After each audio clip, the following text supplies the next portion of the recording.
Welcome everyone to this, our webinar for the month of October 2024.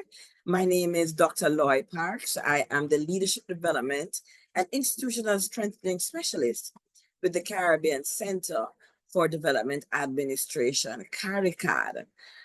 Welcome to the webinar. All of over 160 of you registered for this webinar. So I'm also giving greetings to those who will watch this webinar at a later time. We are very pleased in this webinar to be partnering with the IMF Caribbean Regional Technical Assistance Center, popularly known as CARTAC, on this very, very important topic, public debt management, what every public sector manager needs to know. And indeed, not just public sector managers, but really just about everybody who lives in any country in the world, and just about every country has public debt.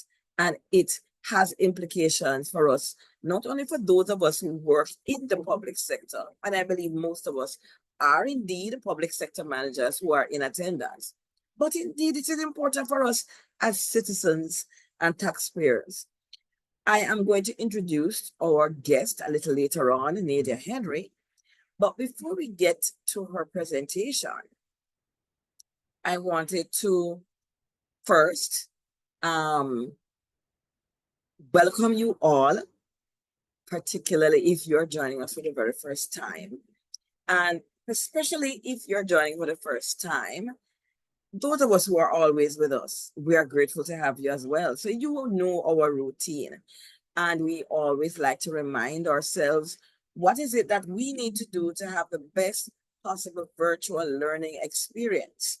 So this webinar and all our webinars are part of our continuous learning and development strategy to support ongoing learning through our network across the Caribbean and further afield, support each other in sharing ideas, discussing topics of pertinence to us, and to support our ongoing learning. So this is very much part of your learning and development. So you want to be able to, for this hour, just to lead in and get all you can from the webinar. And you want to minimize your distractions by closing all software applications apart from Zoom. You want to mute your phones or at least turn the ringer down and just tell your colleagues, I'm just here for a little time. I don't think any of you are doing life-saving surgery. So the hour that you can dedicate to some learning time, we can definitely plan for it and allow for it, okay? So we always want to know who is with us. Where are you joining us from today? In the pale background, we see something of the Caribbean, but we also know there's a strong possibility that people are joining us from outside of the Caribbean. So I wondered if you would be so kind and put in the chat, where are you joining us from today? Personally, I am joining from Jamaica. I work remotely from Jamaica for CARICAD that is headquartered in Barbados. I see Melina from Dominica, Brian also from Jamaica, Fadena from Montserrat, Noreen from Trinidad, Tessa, one of our alumni, hi Tessa, from St. Lucia, Ramika from Anguilla, Sharon Ratan, esteemed alumni, no consultant, retired PS from St. Kitts and Nevis, my colleague from Cohort 1, Sharon, good to see you here. Norval is joining us from BVI, Alison from St. Lucia, Ingrid from Anguilla, Sheris from BVI, Amadona also from BVI, Muriel from Dominica, Chantel from BVI, lots of BVI, the BVI posse in the house, yes.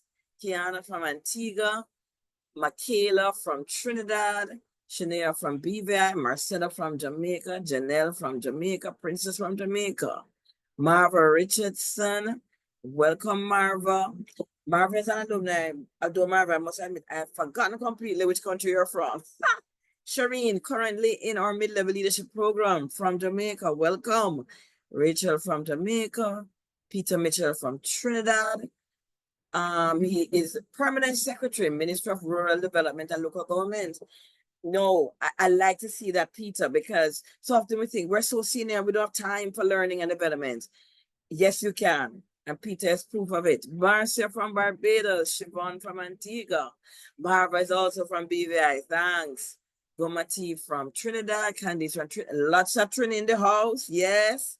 Lisa from Jamaica. Vern from St. Lucia. Sheena from Jamaica. All right.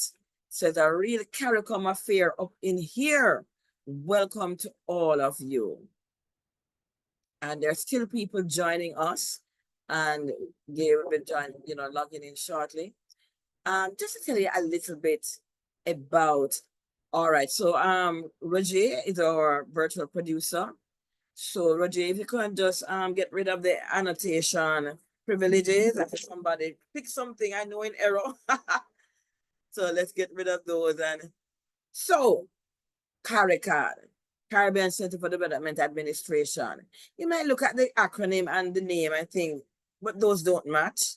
And they don't, not in English. But we were formed through support from our counterparts from Central America. And so the name in Spanish, the acronym was CARICAD. And, CARICAD just falls off the tongue. And so these over 40 years, we have kept that acronym CARICAD. We are an institution of CARICOM. We exist to support member states and the rest of the CARICOM organs in the area of transformation. And we support member states with transformation through capacity building, through things like training and development. My area is leadership development. And later today, I'll tell you about some of our current leadership development program offerings that you could apply for. But we also do a lot of our work is technical assistance in these areas that you see listed here. Strategic planning, resource-based management, public financial management support. And the theme for today's webinar falls under that area. We give support in organization development and design, HR management and development, contingency and business continuity planning, just to name some of the areas in which we provide technical assistance. All right. And I see others are joining us. Jacqueline, also an alumni from Jamaica. Welcome. Claudette Pierre from St. Vincent. Good to have you, Claudette. So, our work that we do at CARICAD is underpinned by our public service charter. It really is a common conceptual framework for public sector transformation. And what you see represented here, that we love to call affectionately our charter house. And so we recognize that the foundation of public sector transformation is to have a citizen-oriented public service. And for us to do that, there are 6 pillars on which that rests: capacity, standards, governance, accountability, openness of government, and of course, modernized legislation and a modern legal framework. And if our transformation is driven by these pillars and foundation, then we will end up with a public service that is responsive, resilient, sustainable, and results-oriented. And so if you want to learn more about the work that we do visit our website at www.caricad.net. So over 160 of you registered for this webinar. And so for the next 5 minutes or so, I invite you to use the chat. And I think this will be of use to all of us, and particularly to our guest presenter today and the folks from CARTAC. What is the most pressing question about public debt that you want answered? Hopefully it can be answered today, but and there might be other opportunities for follow-up. But what is the most pressing question you have about public debt? Because nobody forced you to register for this webinar. So there has to be something about this topic that piques your interest. What is that? And I invite you to place that in the chat. So let's place that in the chat, right? What is your most pressing question?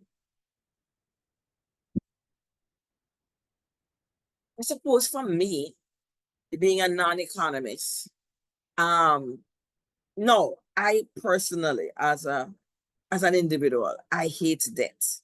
I try my best not to be in debt at all. So I asked the very naive question: why public debt in the first place? That's something I am curious about. What are some pressing questions you have about public debt? And you can just place those in the chat. And if your microphone is working and you want to just raise your hand, and we can see that hand and we can acknowledge you and help you to unmute give you the support to unmute your microphone. And you could pose that question.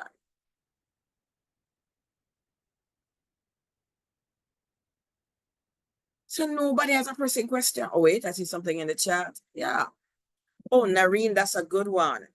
What is a sustainable level of debt for a country? Nadia, I hope you have some answers here. Sharon is asking, what constitutes public debt and the governance structure to manage the debt? That's a good one, Sharon. Hi, Nicole from Antigua. Welcome. Fernanda from St. Lucia, one of our alumni. What are some of the best transparency and accountability practices with respect to public debt? Oh, these are some deep questions. Good morning, Fernanda. So let me give an opportunity to, if there are any more questions you have about this area, to write it in the chat.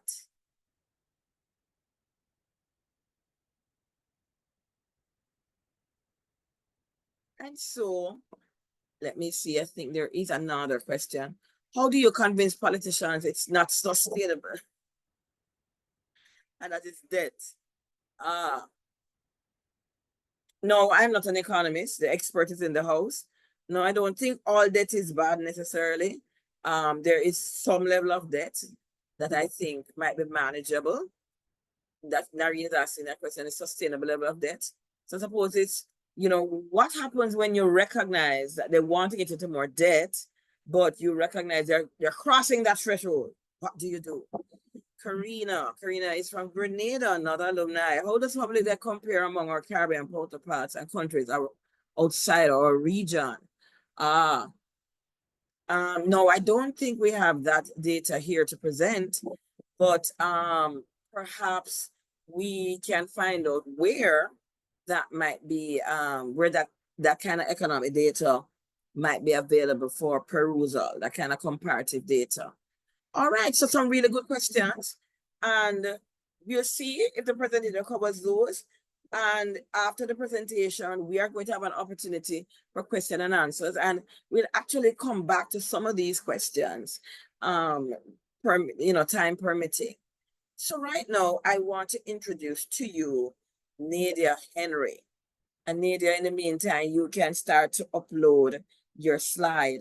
Nadia is currently the Public Debt Management and Climate Finance Advisor with CARTAC.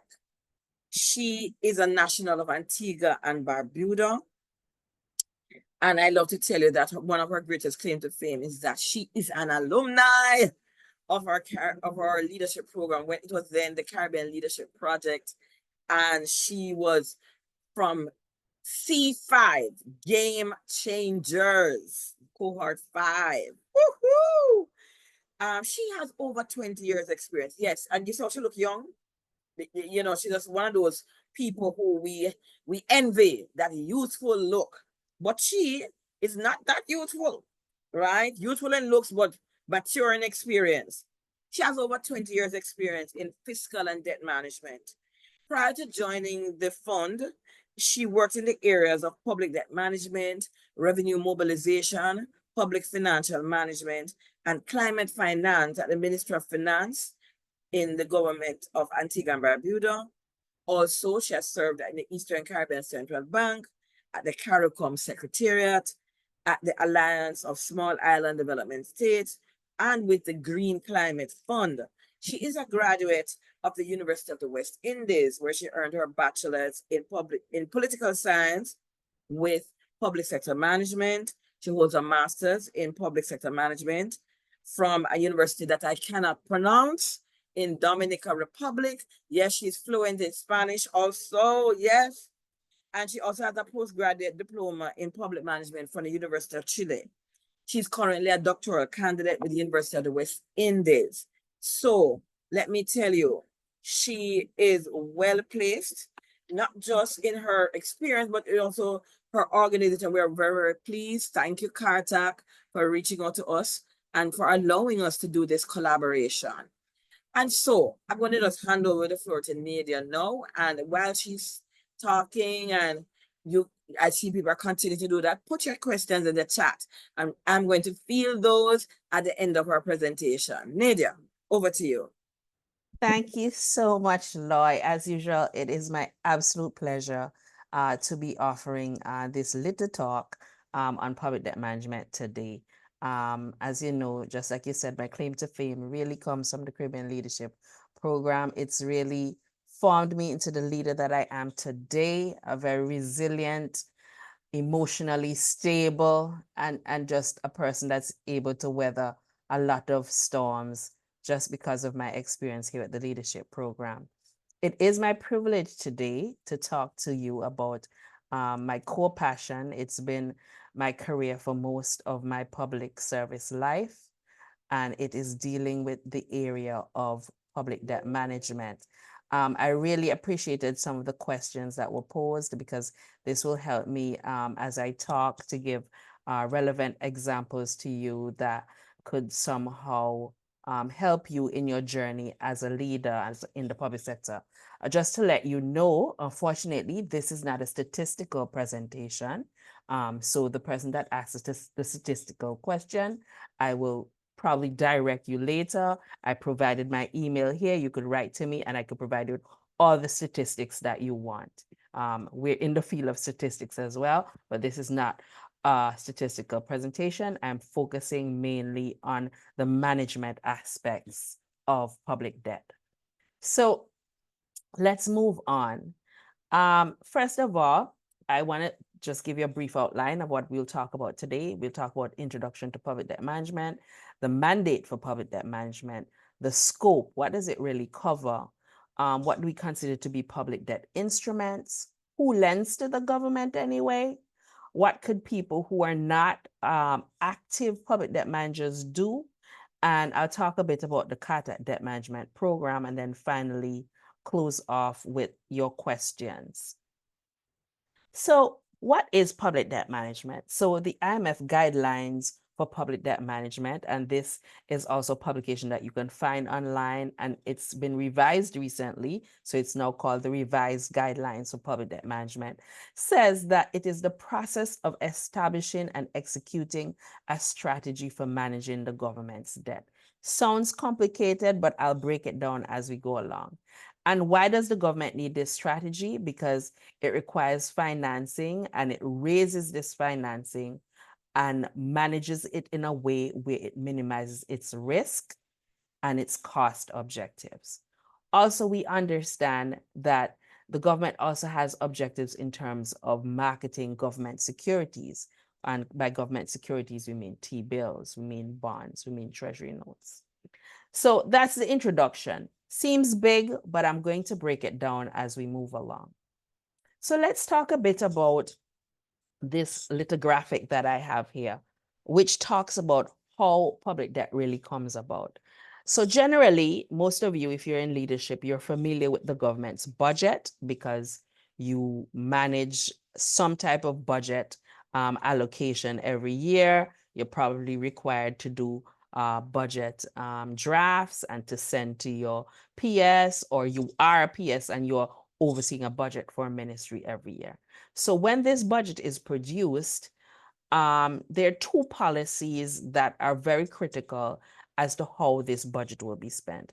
One of it is what we call fiscal policy, which is basically dealing with your aggregate government expenditure. So that's everybody's expenses across government, as well as your revenue intake. And this also has impacts in terms of taxes and who pays, etc. So that's fiscal policy. And then it also deals with the debt management policy, which looks at the structure of the debt, who you're borrowing from. Is this debt long term? Is this debt short term? Is this callable? Do you have rights to change this debt along the way, restructure it in some way? And then, of course, there are the sources of finances. Who does the government want to borrow from? And along this spectrum, that arrow in the middle, there are risks on both sides. There's risk on the fiscal side that either expenditure can go up and there's not enough revenue to cover it, or on the debt management side, where there's a structure that the government is not able to maintain because they don't have access to some of the sources of financing that they would like. And so they have to continually, this is why this arrow is circular, they have to continually look at these policies and change these policies every year that you bring out a budget. And of course, at the bottom line, I have this term called primary balance and financing need. And this is something that debt managers throw out a lot. But by primary balance, we simply mean what is left to spend on debt after we've spent on everything else. So when we add up all of our revenues, so the government makes $10, let's use small numbers, and we've spent $5 in expenditure. That means we have $5 that's available to spend on debt. So there's $5 available, and that's we call our primary balance. And in this case, it'd be a surplus because you have $5 extra that you can spend on debt. And so debt managers look at this number. If that number's in the negative, so if you have $10 in revenue and you've spent $10, that means your primary balance is zero and there's really no money left to do anything. But the government has expenses. And even though your primary balance says zero, there's more money left to borrow. It means then that you have to look and see, okay, I do need to borrow money because it's clear I cannot get everything done with the revenue that I have. But how do I do this? I need to look at my fiscal policy. Is there some way for me to maybe lower my expenditure so that I have a little room so that I can borrow and then I can borrow and then use that space that I have to spend on this money I've borrowed? And this is a process that debt managers go through over and over, relooking this cycle to see where there is room to grow, where there is room to borrow, if you can borrow, if the debt is sustainable, which a lot of people are concerned about based on the questions that you asked. So where does this mandate to borrow from? The government can't just get up and borrow. It has laws that governs this borrowing. Usually it's stated in the Constitution. The Constitution gives the government a right to borrow, and each country has constitution, especially if you're a democratically set up government. And it has different pieces of legislation. So you may have heard about a public finance law, a public debt management law, or you may hear something like a fiscal policy law, or you may hear about fiscal rules. All of these things give the government the mandate that it needs. It gives it the legal authority that it needs to borrow. So in these laws or bills or the Constitution, it outlines who can borrow. So which minister of government has authority to borrow? Because believe it or not every minister of government can go out and borrow on the government's behalf. Otherwise, we'll be in chaos. So it designates a minister to borrow. It designates the purpose for borrowing.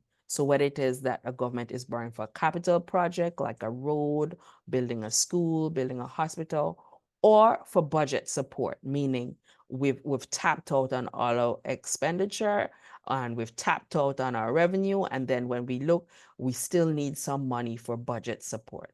It outlines it in that purpose for borrowing. And then, of course, there are borrowing restrictions. So some governments have fiscal rules that outline how much can be borrowed and under what consequences, if any, the government can go over a set limit. So for example, you have examples like you may say, the government cannot issue bonds and bills more than 2/3 of its previous year's revenue. So somebody has to calculate what that number is, that nominal number is, and then we know we cannot borrow above that. So then you go back to that graphic I showed you earlier, and we would have to then relook this policy, relook and see how much really can the government borrow if it has this limit. Then, of course, the public debt requirements, reporting requirements. And somebody asked about transparency. So there are requirements that some governments enshrine in their law for publication of their medium-term debt strategy or publication of a debt bulletin, for example, which gives you what your stock of debt is, what your interest payments are, what your principal payments are, and who the government borrows from. And then, of course, the auditing requirements. So there's the requirements under your Supreme Audit Law for financial auditing. So it tends to look at the audit at the Treasury in terms of how much was paid out in cash, on loans, etc. And then there's also performance auditing. So are the people who are assigned to do the debt, are they doing what was proposed to be done? Are they following what was to be done? And then somebody audits that. Internal audit will do their process as well as external audit, and both are important. And most of this tends to be enshrined in some type of law. And then, of course, there's the scope. So when we talk about public debt, what are we really talking about?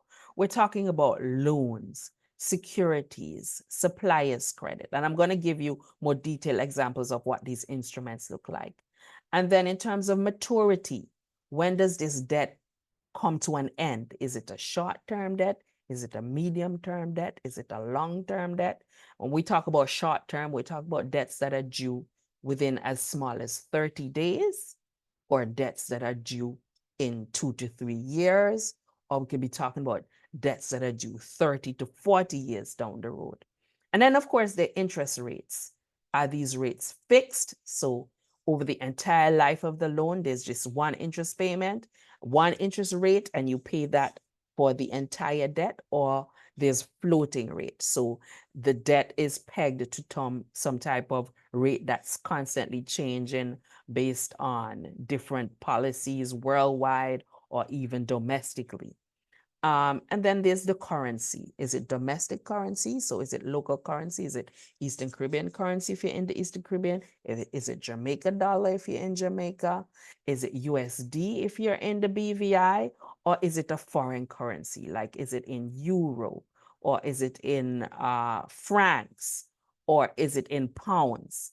And then, of course, there's residency, whether it is domestic, as it's from your country, or whether the debt is coming from outside of your country. And by outside of your country, we mean, do the holders of this debt, do the people who lend to the government reside outside of the country itself, or do they reside inside the country itself? Are they in the country? They could have different nationality, but are they in the country itself?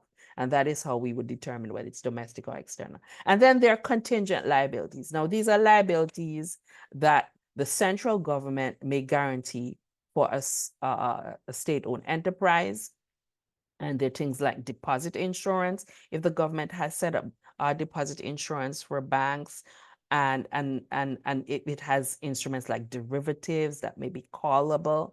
I won't get into all the technicality of that. Let's just focus on the scope. So this is the scope that is covered in public debt management. Let's look a bit more at instruments. So I spoke earlier about domestic instruments that's held by residents of a country. And then there's external instruments, debt held by non-residents, as in residents who do not reside in the country. On the domestic side, we have things like loans. Everybody's familiar with them. You may have a car loan, you may have a mortgage, you're very familiar with loans. There are overdrafts. So you may have a line of credit or overdraft, which you have to pay back by the end of the month, but it gives you the ability to go just a little bit over what you've earned for the month, but you know that you have to pay this back. So some of us may be familiar with overdraft, but there are also treasury bills and notes and bonds. And these are separated mainly by the maturity, which I spoke to earlier, which is short, medium, and long term. So when you hear the term treasury bill, It means that the Treasury comes to the market, which is us, John Public, and they say, the government is issuing this security, usually an investment for you, but it's a loan for the government. And they offer them in bills, which could be start at as small as 30 days, and bills tend to go up to 365 days, which is up to a year, but not more than that. And then you have notes, which are 2 years, and notes could go up to 3 years.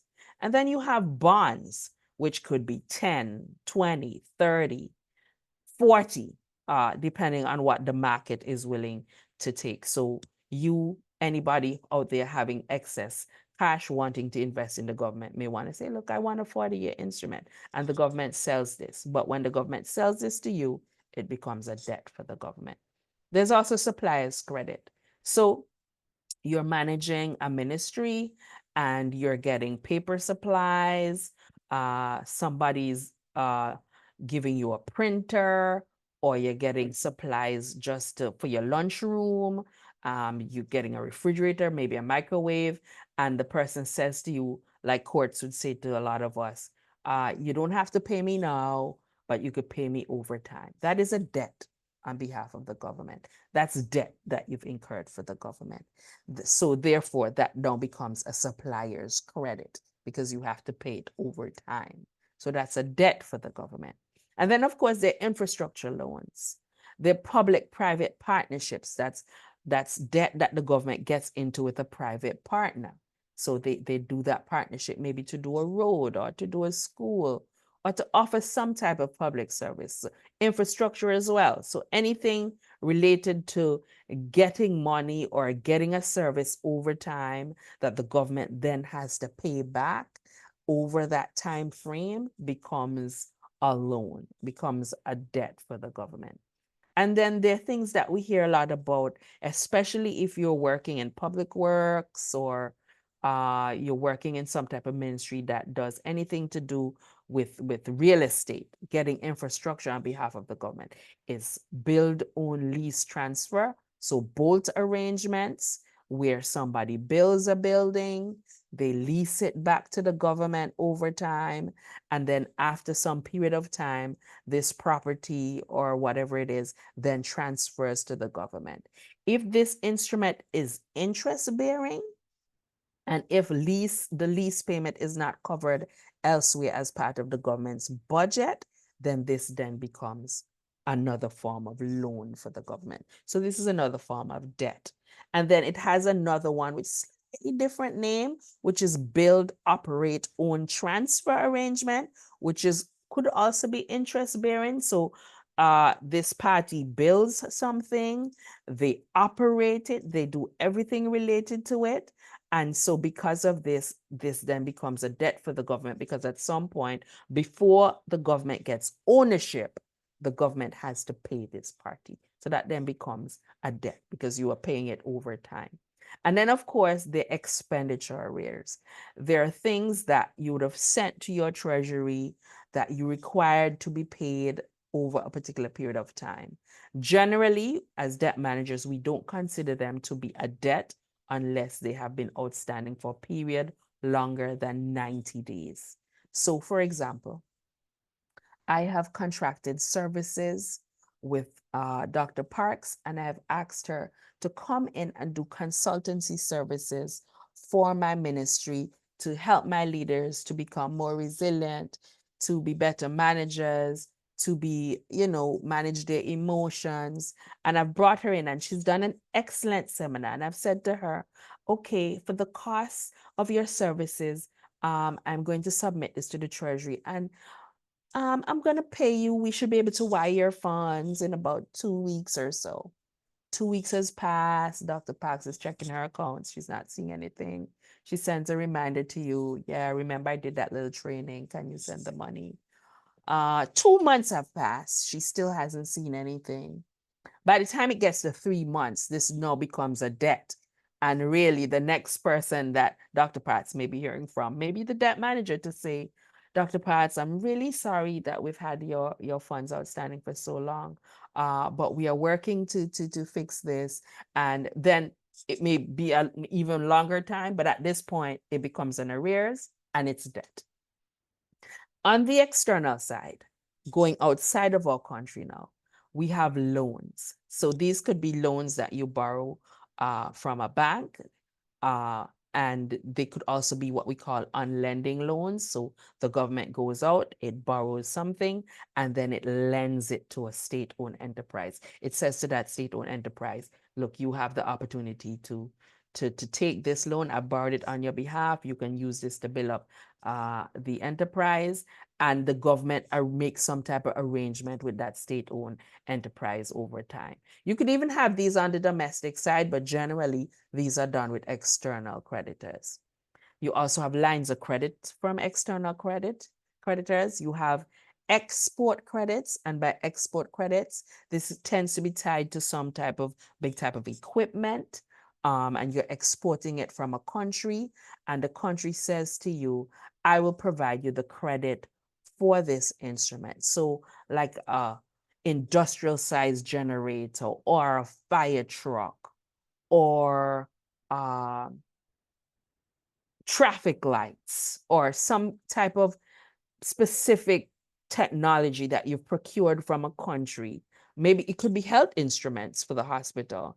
And that country says, okay, I will give you in the form of an export credit, meaning I give you the product, but in you don't have to pay me now, you can pay me over time. And sometimes this comes with an insurance instrument as well attached to it, just in case something goes wrong in shipping, etc. And this happens a lot. Export credits happen a lot, especially for persons who are procuring things like solar panels on the climate side, or wind turbines or things like that. They come in export credits. Then they're conventional bonds. So bonds, just like you would issue to persons within the country, there's also bonds that you could issue to persons outside of the country. So you probably have heard of things like diaspora bonds that are issued to maybe Antiguans or Jamaicans living overseas, but they're no longer resident in the country. So those bonds are external bonds. And then, of course, the other specialized bonds, which you could have step-up coupons, low coupons, the catastrophe loans, so loans specifically tied to hurricanes or earthquakes, etc. They're policy loans, so loans that the government gets to do specific types of policies, whether they may be policies related to health or policies related to crime, any type of policies, loans that are linked to those policies. So as the government enacts the policies, then the creditor provides the credit, and then of course there's a period for repayment. And then of course there are blended loans, which are loans that have what we call a grant component. So there's a component of the loan that you don't actually have to pay back. But then there's a portion that, of course, that you have to pay back. And then, of course, blended loans also have insurance sections. They have different types of sections. The reason why they call blended is because they're different types of instruments mixed up into this one credit. So I've just tried to blow your mind just a little bit. Loans and debts for the government come in all forms, and there are lots of different types of instruments, and there are variations across the spectrum for any one of these lists that I've mentioned. And then, of course, there's another designation we can use, and that is private lenders and public lenders. So the government can borrow privately from what we call commercial banks. So your regular domestic bank, like a Republic Bank or Scotia Bank, those are considered commercial banks, and they're considered private lenders because they're not owned by the public. They're owned by some private entity. They're also private individuals or institutions. So when you get a T-bill or a T-note, you are a private lender to the government because you're not a public person. You're not the public. Anything that's the public is the government. It's enshrined in law. It's enshrined in the Constitution. You're a private person. And then, of course, institutions that invest in bonds, etc., they are also considered private. As long as they're not a public institution, they're considered private. And then, of course, there are public lenders like multilateral banks, like the World Bank. the IDB, the European Investment Bank. These are public lenders. And you have public organizations as well that lend to the government. And then, of course, there are other countries. So the US lending to a BVI, or the US lending to St. Lucia. That's bilateral. So it's between two countries. And they also have institutions. So, for example, a lot of us know about Taiwanese lending and Chinese lending. And they have banks and institutions that lend to the government. Those are considered to be bilateral banks or bilateral institutions. So when we hear multi, we think of a bunch of stakeholders, as in countries and institutions coming together to form a bank. So that's multi. And when we think about bilateral, we think about one country offering the service, loan, export credit, whatever it is, to another country. So bilateral. Yeah? I'm sure I'm being very clear, but we'll answer the questions at the end, and I'm trying to make sure I leave a lot of time for questions. So who is involved in this borrowing? Who is doing out there, borrowing these things for the government? We have generally your Minister of Finance or your Minister of Economy. In some countries, this is also the Prime Minister who holds this portfolio. In other countries, it's a minister other than the Prime Minister. But generally, they are the persons legally authorized to sign debt instruments on behalf of the government.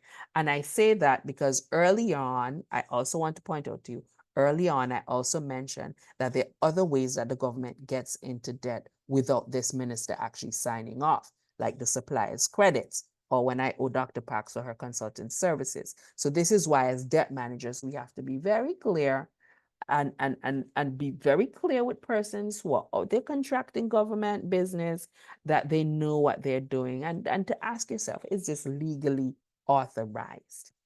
Then there are your directors of finance, your financial secretaries, your PSs of finance. They tend to coordinate the borrowing.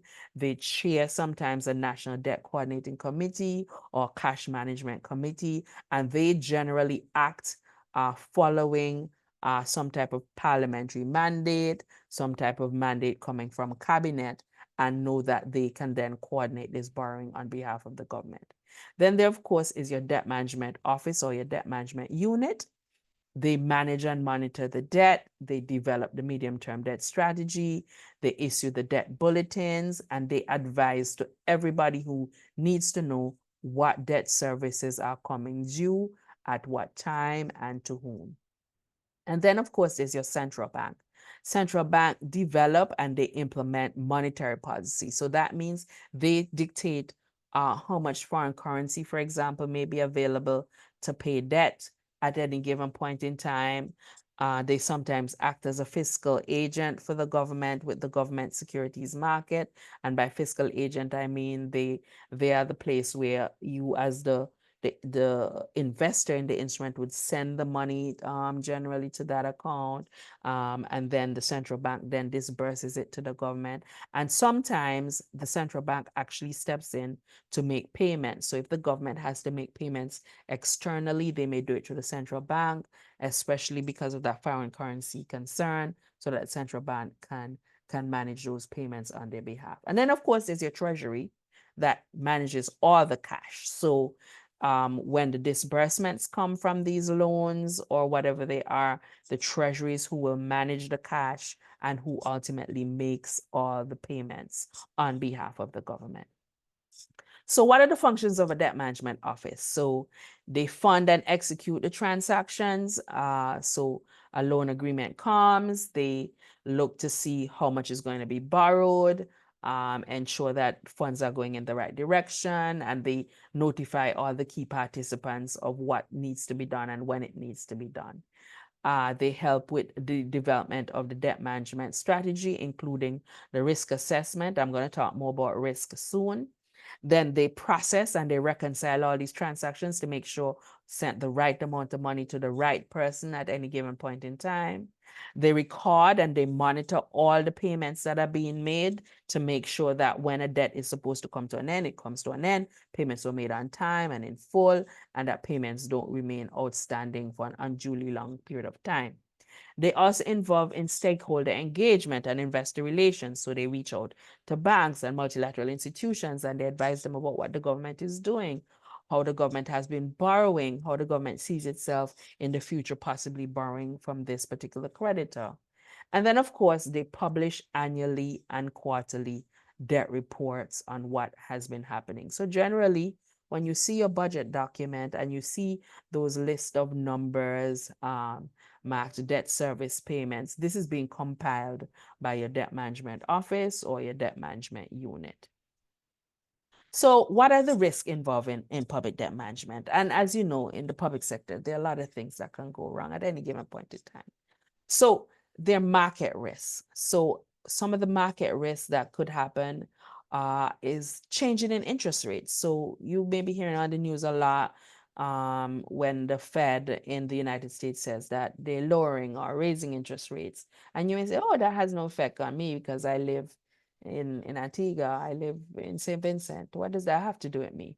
Well, if your government has borrowed externally and your government has interest rates that are floating, generally, when the Fed makes those changes, something may happen at the creditor that your government has borrowed from, and they may also choose to change rates, and this could affect your government. So that's a risk. That's a big risk out there. And then, of course, the exchange rate risk. So your government could borrow from as far a country as Kuwait or Saudi Arabia. And when those exchange rates change, the volume of cash required to pay those creditors also changes because they change relative to your country's currency.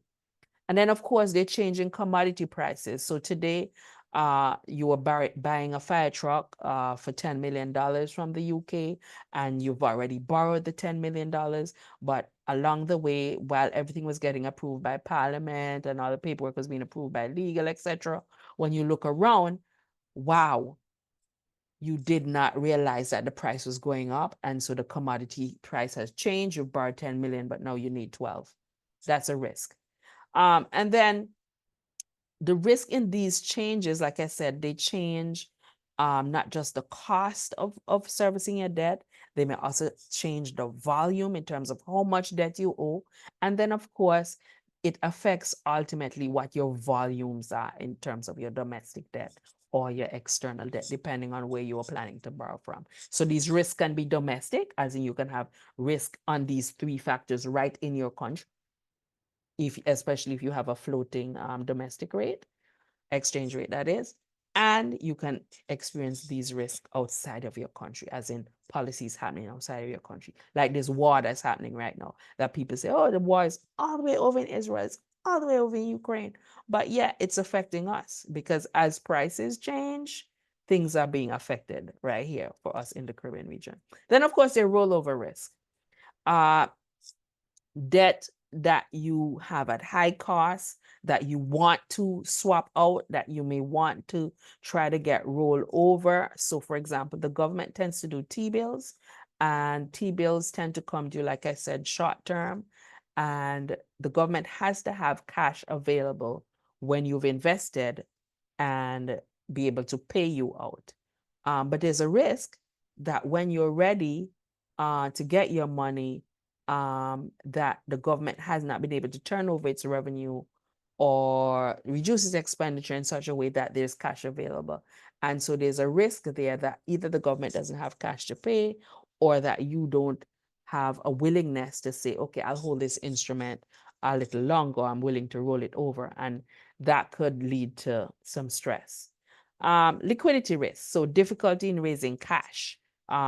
So the government needs to raise cash really quickly. It goes to 2, 3 banks. The bank says, no, we're not able to lend to the government for whatever reason. And so that's a liquidity risk that the government has, because generally, as you know, when you're borrowing, it means that you don't have all the cash you need to do something at a particular point in time. So for building a road, you don't have $10 million sitting in the bank. So instead of using that, you borrow. But there's a risk of liquidity if you don't have that money when you need it to happen. So either the creditor is not disbursed on time, or something has gone wrong in transmitting the money. That's a big risk. And then let's talk about credit risk. So there's a risk of non-performance by the government on its loans. There's always a risk that they're not able to pay, or they're not able to get the type of financial instrument that they want, or there's a risk that a state-owned enterprise, just does not fulfill its obligations. And then because they didn't, then that now becomes a requirement of the government. And suddenly today the government has this additional expense that it didn't plan for. That's why when I was talking about instruments earlier, I mentioned that these are what you call contingent. So they're contingent on something going wrong, like the credit of the SOE. Wow, problems for the government. Then there's settlement risk. So money has gone to the treasury to pay. The treasury is trying to pay, but then there's some risk that in transmitting the money, something goes wrong there, and there's this big issue with settlement. Or there's a risk that as a guarantor, the government is not able to do its portion of the settlement as the guarantor for SOE, and any type of failure or loss that the government experience, or potential failure of loss that the government can experience, is a settlement risk. And then operational risk. So you have transaction errors that could happen. The SWIFT doesn't go, wrong account numbers, the wrong number was sent, the wrong currency was sent, the internal controls didn't work, so somebody didn't follow through to make sure that all the systems were go when they were supposed to be. Legal risk involved, so the debt was domiciled in the country, but then it was subject to some type of law that's external to the country. Risk of security breaches. So somebody breached the security, either at the debt management office or the treasury, documents go missing, checks go missing, something goes wrong. And then of course there are disasters which affect business continuity and affects operations. And so today, tomorrow, the government is just unable to pay its debts for whatever reason. And none of us want those risks to be realized. So these are things that you bear in mind when, as somebody who's put over a budget or put over area, put to buy something that you think, okay, before I buy this, let me just consider, can the government really afford this? Can this be managed well? Am I minimizing the risk to the government? Am I minimizing the cost to the government? So some of the data requirements. So the documents generally will be invoices from creditors, legal agreements, contracts, receipts, contact details. We know where the creditors are, how we could find them, how we could send money to them, whether it's going to be a check, whether it's going to be cash, whether it's going to be a wire. Notices and creditor correspondences. So a creditor sends to say their office has moved from this place, or they send to say they no longer bank with this bank, please send their funds to this bank. All of these are documents that are required. Some of the data that the debt management office would look at are the amounts borrowed, the interest rate, whether there's a penalty. So if I didn't pay Dr. Loy on time, did she have something in her contract with us that says there's a penalty for us not paying her on time? The debt manager has to know, okay, if there's a penalty, can the government afford this penalty? Is there a risk now that we can't settle this bill? Maturity date, when is this going to be? Short term, medium term, long term? What's the currency? What's the frequency of the payment? Is this payment monthly, quarterly, semi-annually, annually, every 2 years? Is there a grace period? All of these are considerations. And then, of course, somebody asked me a critical question about transparency and accountability. So for the debt to be really transparent and for everybody to be accountable as part of the public sector, part of the structure managing government debt, we need to be clear about the roles and responsibilities and objectives of government institutions responsible for debt management.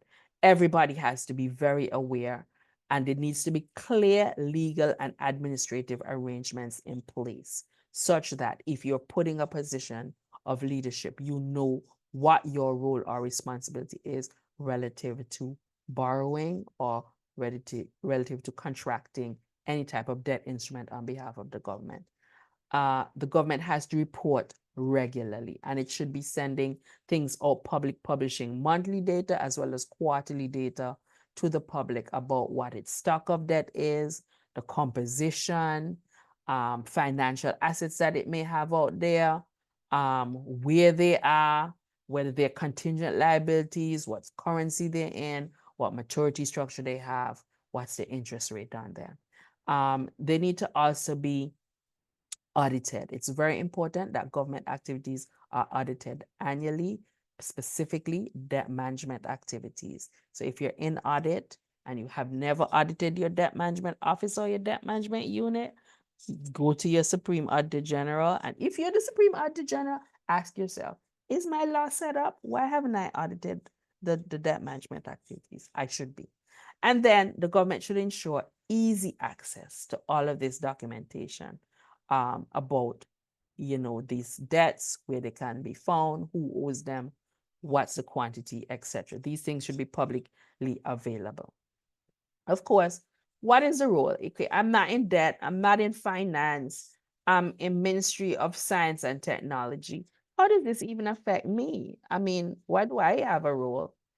First of all, report on any transaction that is entered into by your ministry or your department that may have implications for public debt or for the Ministry of Finance. Report it. Say, look, I'm not sure if I'm correct, but I went to this webinar and Miss Henry was on there talking, and she said, look, when we enter into these transactions, we should report them to our Ministry of Finance. So you report it.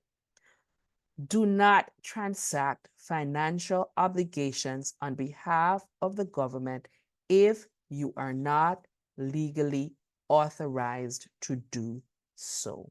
You remember my list of risks earlier? A lot of this comes from people transacting financial obligations on behalf of the government that are not legally authorized to do so. So I'm a manager. Yeah, I'm a PS. But can I legally transact these obligations? Is it in my mandate, in my TOR, in the legal instrument that governs my ministry in science and technology? Am I legally able to do it? And if I'm not, don't. If you have any doubt, don't. Nadia, I'm sorry, I have to interrupt. I'm chuckling here because I used to be chief personal officer for the government of Jamaica. And there's a disciplinary case that I recall. We ended up firing somebody because they went on claiming that they had the authority to do it, entered into a memorandum of understanding with the Association of Jamaican Musicians and Artists, Oh, wow. committing government to all kinds of support to them. Didn't go to cabinet, no authority, nothing. Right? Wow. So when Nadia says this, I want to know it's a real thing, right? This is a dismissible offense Correct. to illegally incur debt of a government. Sorry, Nadia, I had to inject No that. worries. Continue. Okay. Yeah. And then third, familiarize yourself with debt reports, statutory limits, so that you can be aware of how it's likely to impact the level of spending that you're contracting on behalf of your ministry or what you're budgeting. So familiarize yourself with those things. And finally, budget prudently. Prudently. A lot of us as PSs, we love our wish list. It looks nice. And finally, spend judiciously. Not because it's budgeted means I need to do it in a fiscal year. Check with your Ministry of Finance. Check with your debt management officer. Say, look, is there cash still available to do this? Lest you may be unwittingly getting the government into a debt challenge. This is it for me. Finally, let me just talk a bit about the CARTAC debt management program. So we support countries by helping them to, put better debt bulletins together. We help them with their debt recording and debt reporting, providing them with different ways they could put good procedures in place, very clear lines of institutional arrangements in place. We train them on some of the key debt management tools. So we have a medium-term debt strategy tool, an annual borrowing plan tool.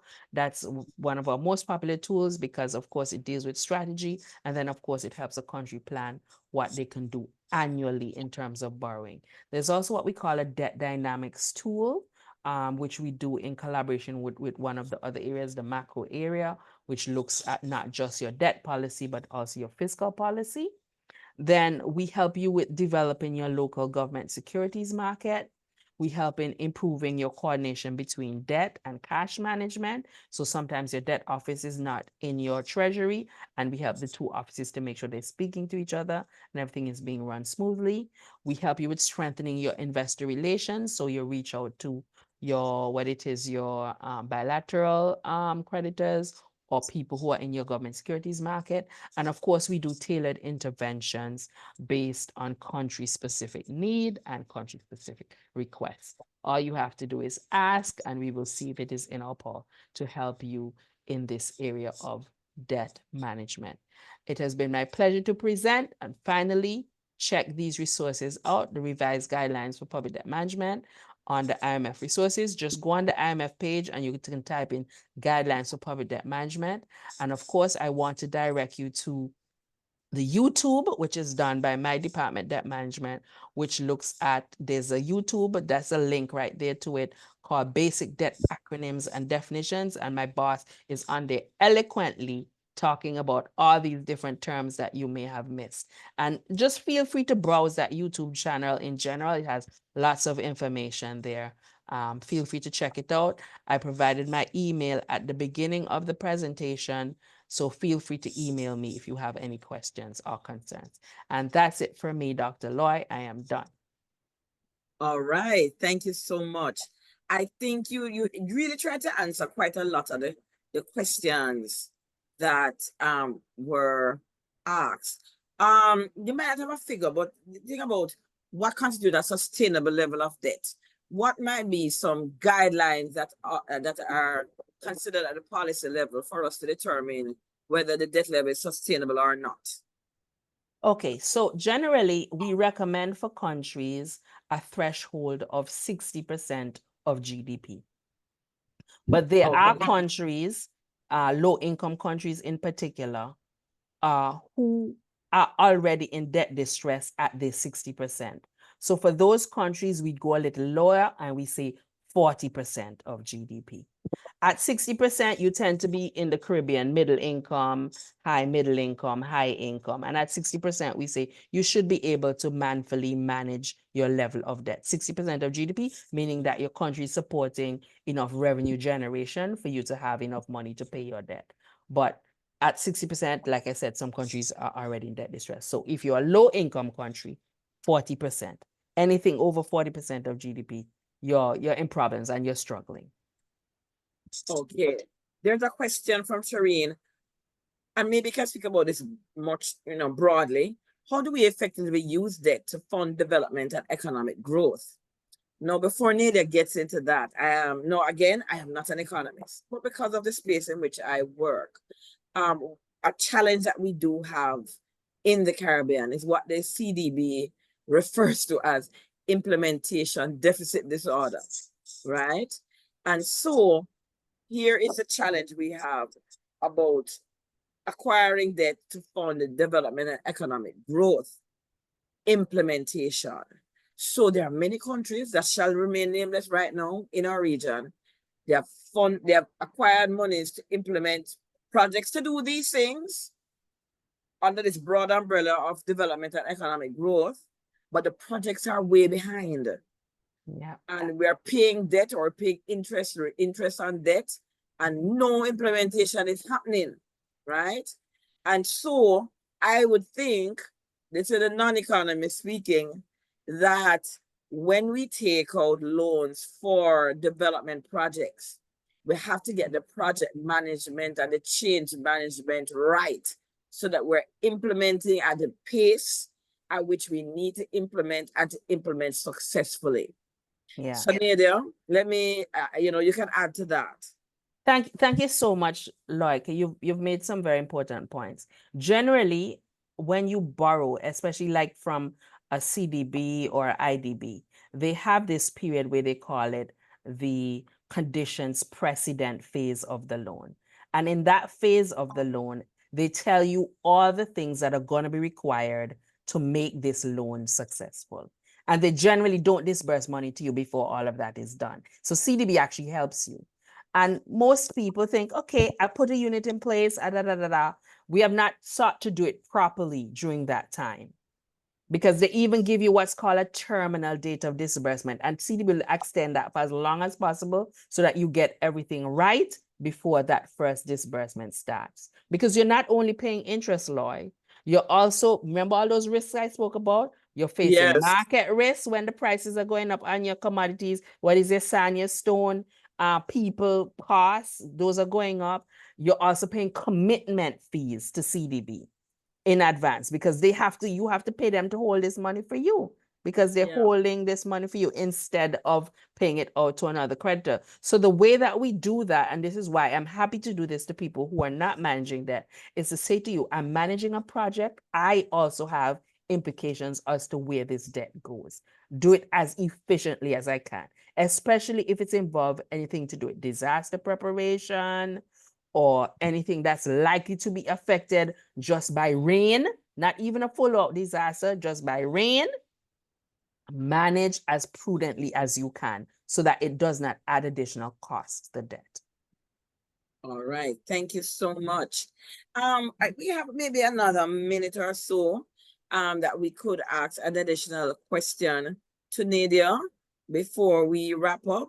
Are there any other questions? You can either type them in the chat, or you can just raise your hand and we can help you to unmute. And while you're probably thinking of an additional question, Nadia, I know apart from your broad passion in the area, I know you have a specific passion in relation to climate finance.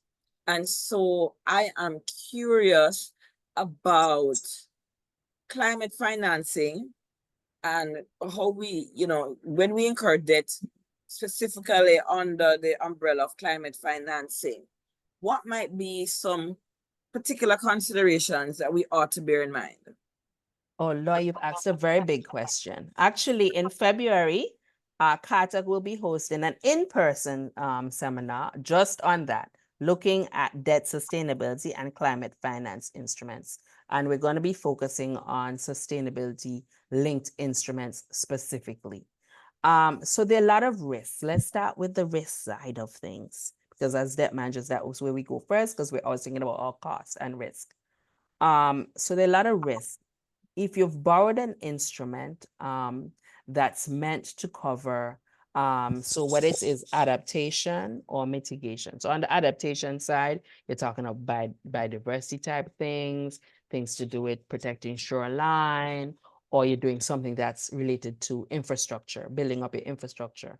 When you borrow those types of debts, you have to be certain that, one, you borrow in a way that allows you time to see the results from your borrowing.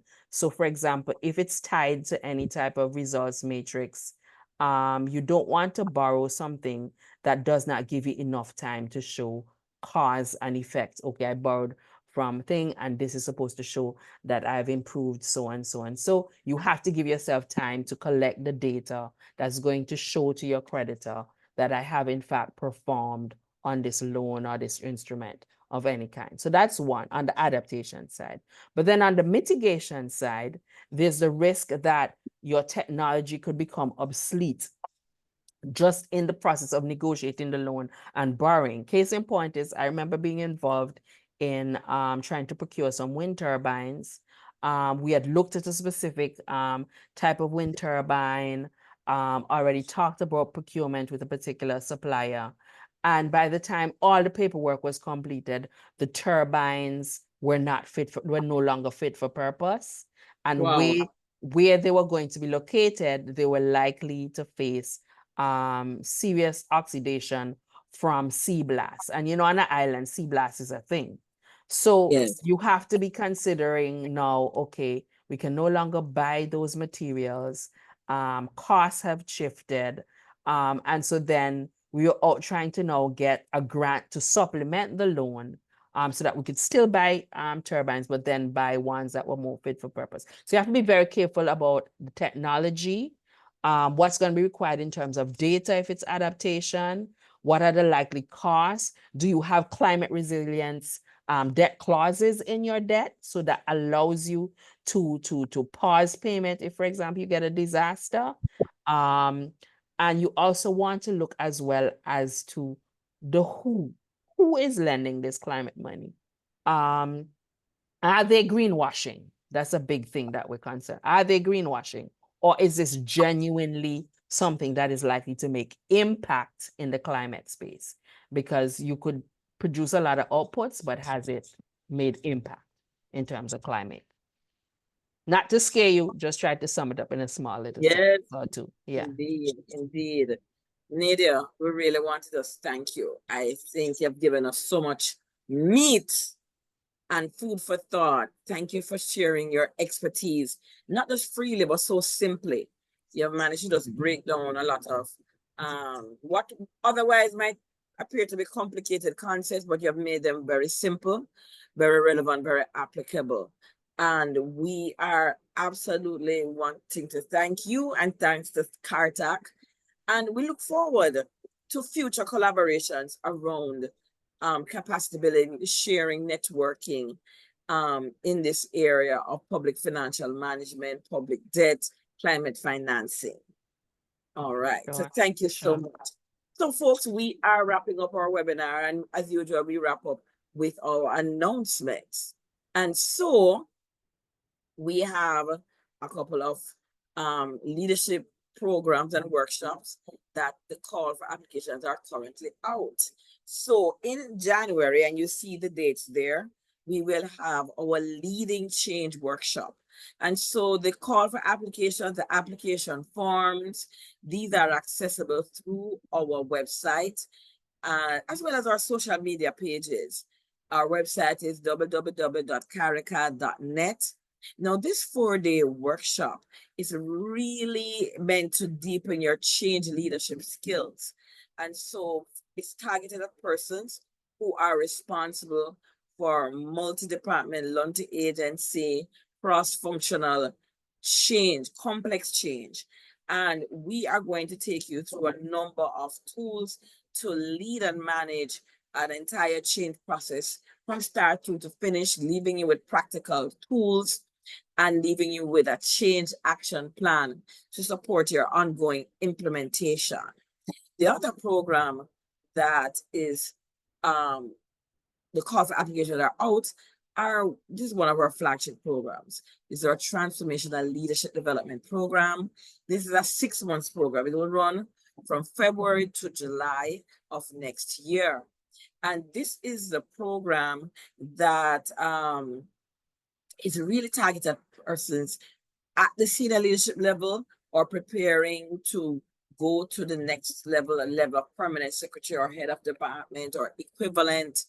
But this program, it runs across 4 modules: leading self, leading in context and complexity, leading the policy process, and leading public sector transformation. And as a part of the program, in addition to the virtual learning sessions, you will also have the privilege of being assigned an executive coach. So you'll have one-on-one coaching sessions. You will also be given an emotional intelligence assessment, as well as an extended DISC assessment. And you'll also be exposed to action learning to support you, all of which to support you, your learning. The cost of this particular program is all our programs are heavily subsidized. It's $3,500 US. We think about that for a 6-month program and all of those elements to it. Trust me, it is really value for money. The Leading Change workshop is $1,000 US. And we should also note that all of these programs that CARICAD runs, they will be getting certified by the UK CPD certification service. So this is a globally recognized certification service, and so it will meet the standard for you to be considered as professional development unit points that are accepted globally. And especially for those of you in professions where you are required to do a certain amount of PDU, professional development units per year to maintain your professional accreditation, this will definitely be counted towards that. So you want to visit our website, www.caricad.net, or email us at info@caricad.net, and we can give you more information if you need it. So we always like to get your feedback. And so we are going to put in the poll, I think it is, oh, thank you. I saw that already, our virtual producer, he has put in the chat the links to the call for application for the Transformational Leadership Development Program, as well as a link to the call for application for the Leading Change Workshop. So you can just download those, but you'll also see in the chat the link to the poll. We just want to get your feedback. How did you find the webinar today? And there is a section for topics that you might want us to cover in the future. And speaking of topics in the future, our next webinar will be November 27th. That's a Wednesday, last Wednesday of November. That's going to be our last webinar for the calendar year. And that will be a collaboration with our partners, Caribbean Climate Smart Accelerator. And they will be sharing with us about some of their climate smart tools that they have been piloting with great success. And they want to share those results and how you too can access their services to become a climate smart public service, a climate smart Caribbean. So you don't want to miss that. You can look out for those advertisements and webinar registrations. And as usual, our webinars are free. Other programs are not, but our webinars are free. So thank you all very much. Look forward to getting your poll results, and do enjoy the rest of your workday and the rest of this work week. Thank you all so very much.